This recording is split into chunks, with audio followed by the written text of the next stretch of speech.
SPI. What's happening, everybody? I'm Ronan, your new business partner, hopefully. This video goes out to LEGO specifically, but also to everyone who watches Ninjago. But before I begin, I want to reference how this idea started. SPI, who is currently unconscious because I wanted to narrate this video, once did an episode in his Ninjago podcast, Podjitsu, where he and his co-host, Luke, talked about possible Ninjago spin-offs. The topic ideas they came up with were a prequel one about young Wu, Garmadon, and the Serpentine War, and another about me, Ronan. So why should you get a spin-off? I'm glad you asked that question. Ronan? SPI's awake. Perfect opportunity for your explanations. SPI, explain.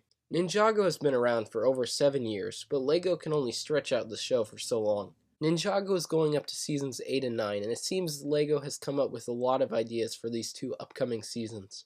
Sons of Garmadon isn't upcoming. It's already being released. Oh, yeah, but the script was made before it was released.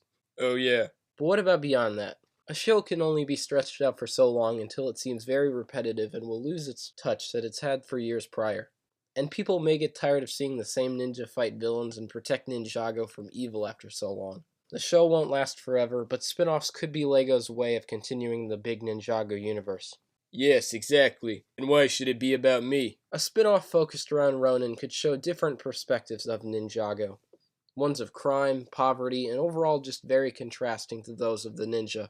We would get a better look at the criminal underworld of Ninjago City, and this idea would present different viewpoints on vigilantism. Yeah, LEGO, you could take this show on many different paths, but I think the best direction would be one where I go on missions to do different tasks for money, but then I encounter a team of mercenaries and am forced to give up my solo gig to stop a villain. I just really feel like that would be a good storyline for, me. As the series progresses, the team would be developed more and the series could focus more on each of the team's members, like Masters of Spinjitzu does for each of the ninja. Another thing that I would want is for there to be more than one villain for each season. And it would really make sense for this to happen because Ronan seems like the type of guy that makes a lot of enemies. Yeah, that's me.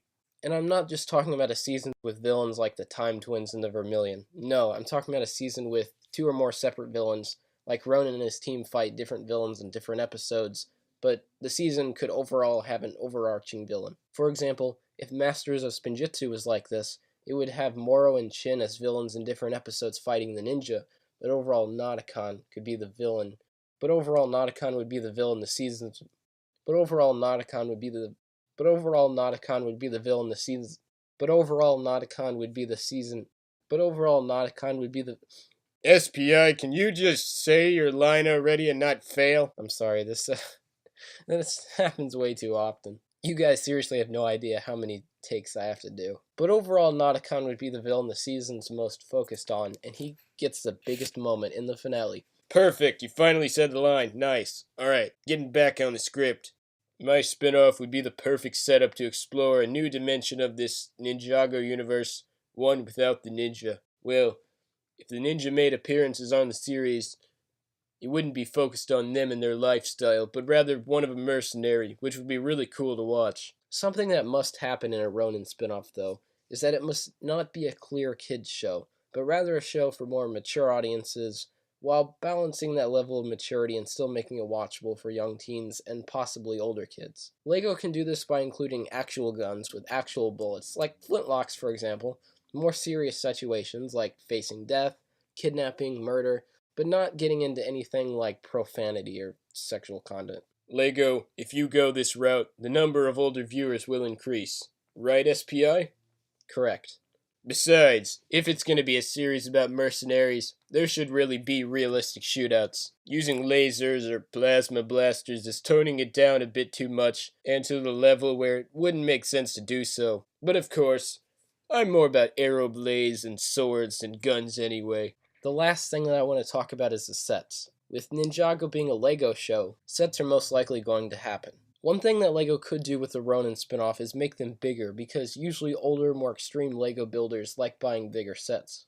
So LEGO could make the LEGO set we've all been waiting for, a huge LEGO New Ninjago City set, featuring many locations from New Ninjago City, like Borg's Tower, Skylar's Noodle Shop, Yang's Tavern, and the Museum of History. Or just make all these different sets, which would be good as well. These locations would make sense in my spin-off.